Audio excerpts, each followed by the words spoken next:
Happy Truthful Tuesday! Happy Truthful Tuesday, guys. We are going to limit how much Miss Benya Pequeña speaks because she's lost her voice a tiny bit, just a little, just a tad bit.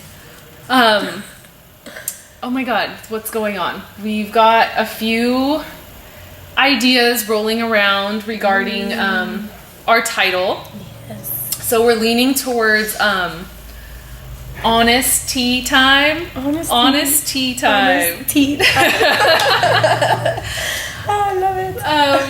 We would love your thoughts and opinions on this. Don't look outside.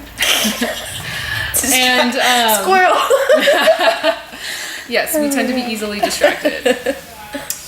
You can see we have a table now. We're trying to make this more of like a talk show. Yes. And we know we've promised guests and they will be coming soon.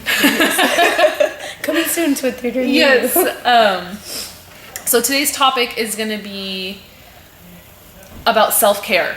And with that being said, we also want to let you guys know that we have found our niche. Is it niche or niche? Niche. I say niche, you say niche. Tomato.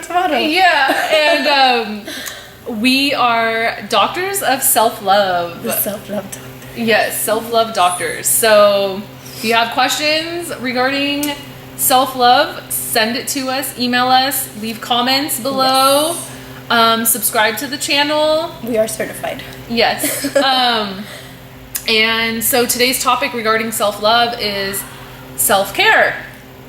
So what could you have been doing regarding self-care so you wouldn't have gotten sick? So first of all, let's talk about how sick I got. Okay, I literally thought I was gonna die. It was so challenging. Obviously I'm still not even 100% yet. She said she's still not 100% yet, if you didn't hear that. Thank you. I finally got the projection. I finally got it done. But yeah, I really would not have been this sick, or probably not even sick at all, if I would have given myself true self-care. And I think that sometimes we think self-care is like minor. Yeah. Like, oh, I'm gonna do a face mask, that's self-care. Yeah. And no, it's not. That's small part of it. Yeah, it's a small part right? of it. That's definitely a part of it. And if you feel like you need one, by all means, yeah, do it. But self-care is huge. You need to make sure that on a consistent, regular basis, you are giving yourself what you deserve. And that is good food, good fuel, positive things in every aspect of your life, and having balance, real balance in your life, and taking care of yourself first and foremost, because although you love helping others, just like I love caring for others, I can't care for anyone if I'm sick and almost dying. And I'm going to repeat what she just said, because I know it kind of broke up. If you can't take care of yourself, you can't take care of others. So if you're a mom and you have children to take care of, you're going to deplete yourself so much if you don't at least once a week put yourself first. I know it's really, I mean, I can't say much, I'm not a mom, but in regards to me with my clients or like the kids that I mentor, like I can't help them if I'm not taking care of myself. And in order for me to be there for them, I have to be able to take care of myself. And self-care can be as little as what you said, putting the right foods in your body, because that is your immune system. What you eat is your health. Like, what is that saying? Oh, let thy food be thy medicine, and let thy medicine be thy food. So it can be, the other one too.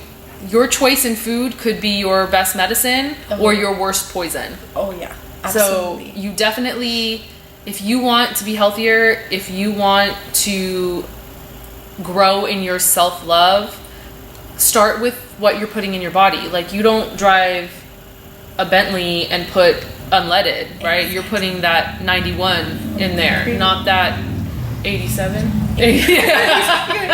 And I think that where people get misled is the fact that, well, a couple things. I think that people think, okay, well, I'm going to lose weight, right? And I'm going to look how I want to look, and then I'll be kind of worth self-care. And no, like, how you look is just a reflection of what you put into your body.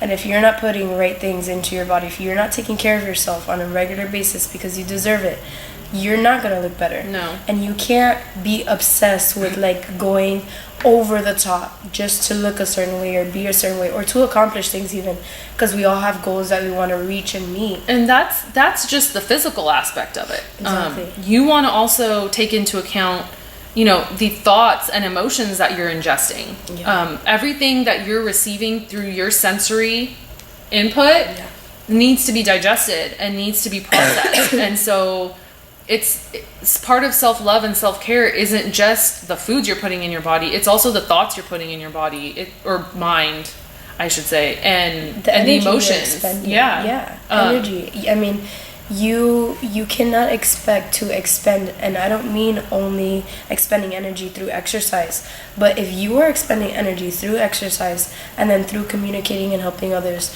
through working, through being a good sister, brother, parent, daughter, whatever, you are expending a lot of energy. And if you're expending 200% and you're receiving 2, you're not going to function. That's not balanced. It's not going to work. You're not going to. And what's crazy is that your body is so magnificent that it'll help you live. It'll help you do it. Yeah. You will be able to perform. Yes. But you will reach a point, like I reached a point, where you literally have no battery. Okay? Like, you have no energy. You can't do anything.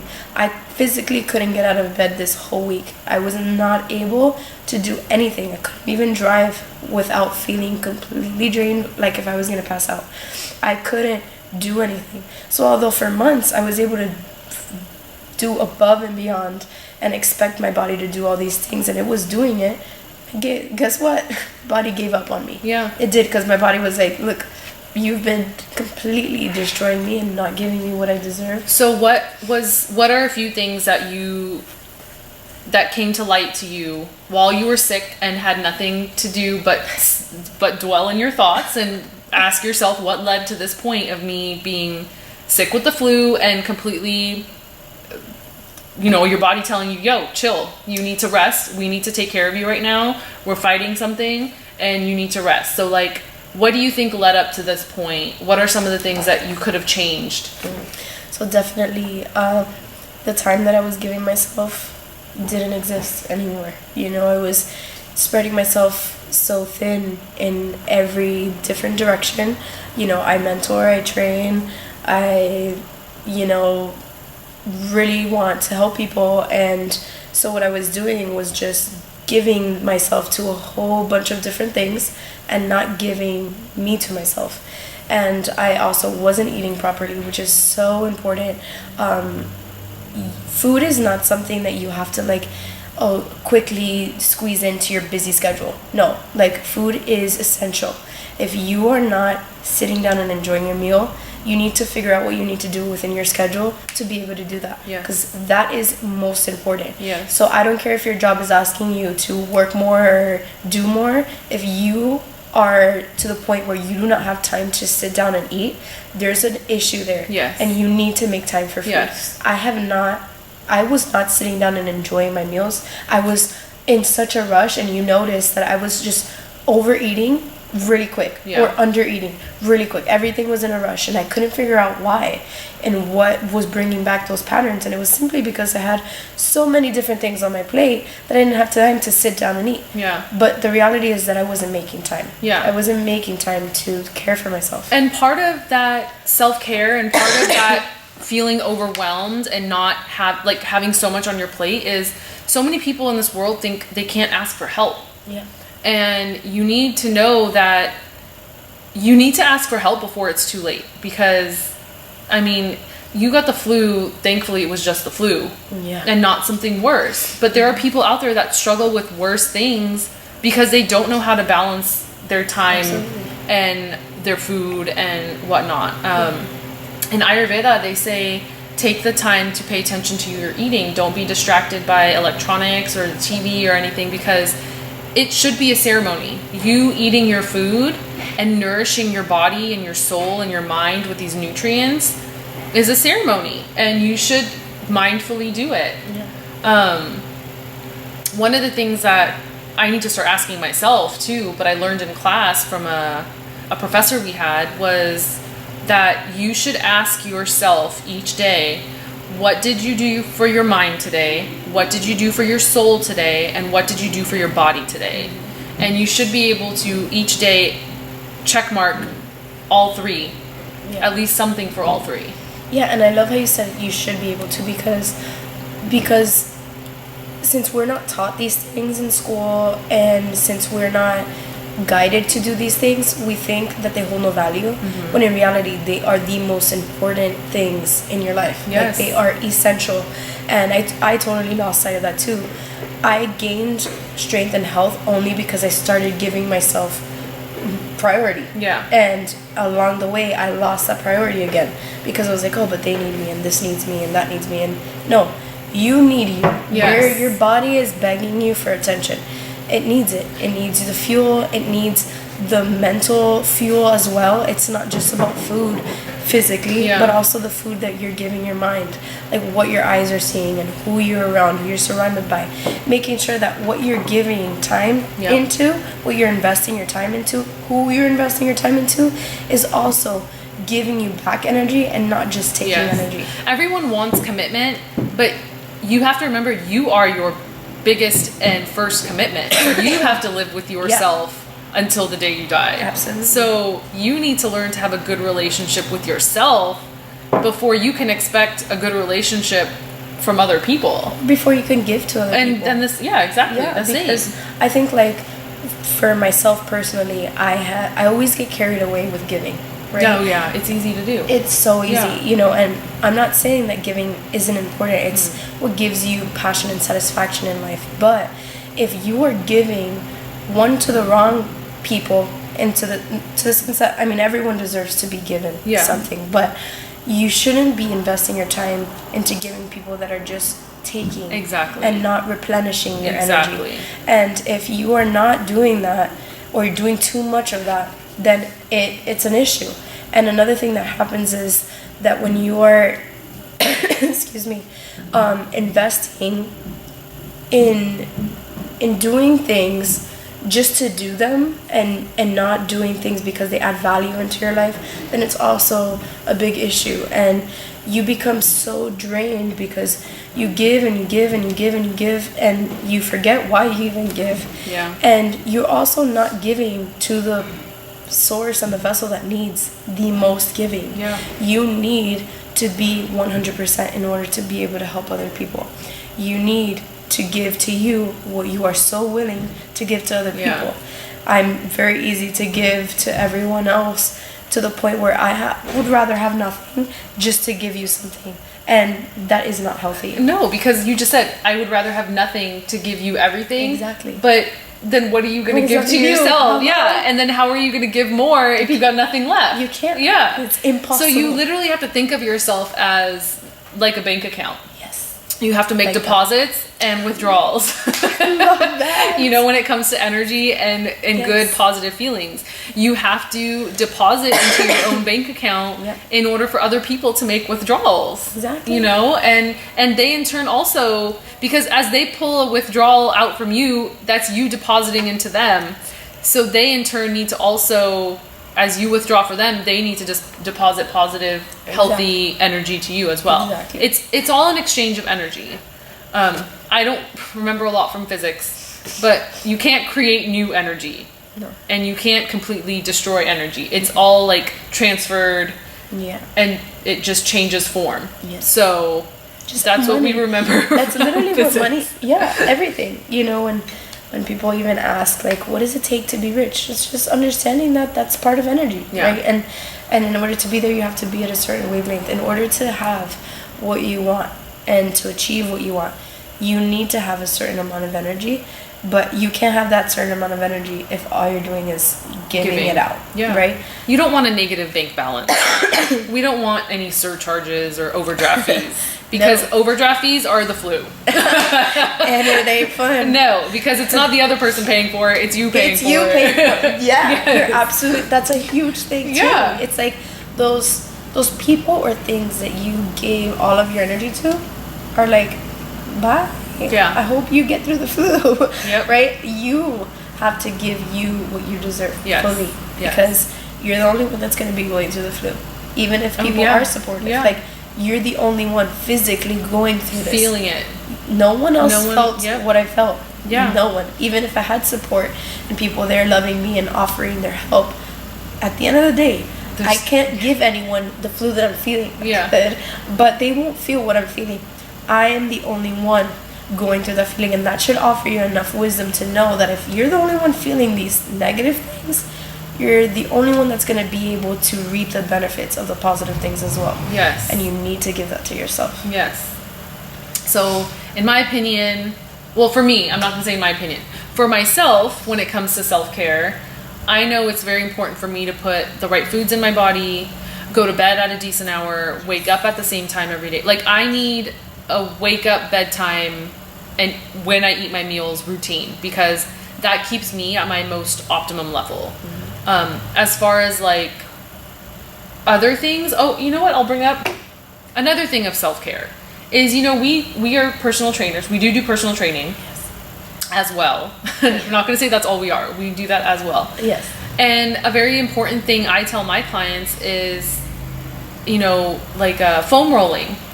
Self-myofascial release. There's a reason it's called self. It's basically you giving yourself a massage with a roller. And it's such a huge component to your fitness game because it really helps increase your range of motion and that in itself for the physical aspect is a form of self-care. Yes. Yeah. So which is you can share with the world that I have been slacking in it, right? Like for the past likewise, me too. Right? Yeah. Like for the past couple of weeks we had to hold each other accountable to actually stretch and foam roll because it wasn't even something I was doing. Yeah. I basically was like running on adrenaline and running on like no fluidity. I had no fluidity. I was just so stiff. Yeah. Because how could I be fluid and like flowy and happy and peaceful as we all should want to be, right? Because that's fulfillment when you're like zen, right? When you're like flowing through life. And how could we do that if we're like, I gotta do this and look at what you did as soon as you were like, this is how most people are. They're so tense and stressed because they're walking around like this that, to where they which think you this is automatically normal. The second you started saying those words, you did this because that's how it feels. Exactly. This is the first time, and I mean, it sucks that I have to thank a flu. I hope that none of you have to experience that to feel great. But I feel like, right? I feel good because I literally couldn't do anything. Yeah. I couldn't overstress my body. My body was going through its own stress and fighting it on its own. Yes. And there was no room for tension. No. There was no room for stress because you have to just let it do its thing. I had to just let it flow. And I couldn't work out. So although at first it hurt me because I couldn't work out, no, I'm so grateful that I couldn't because I have been working out to the point where I was just causing stress in a negative way to my body and not a good healthy load. No. Right? I was overdoing it, not from rolling. Anything in excess is going to cause something. Yeah. Excess sugar, excess food, diabetes, excess overtraining weakens the immune system because those same cells in your body need to rebuild the muscles. So if they're being overtrained and overused, then of course you're going to lose somewhere else and end up falling sick. So everything must be in balance. Everything. Yes. And it's just a matter of finding your own balance. Yes. And giving yourself what you deserve because we do all deserve self-love and self-care. And if you don't have that for yourself, number one, you can't give that to anyone, you can't expect that from anyone, and you cannot be fulfilled. There's no way. So on that note, we are going to end this episode, and I don't know, anything to add? Take care of yourself Take care of yourself. before you wreck yourself. We love you. We do. Have a great Okay, Tuesday. guys. See you next time.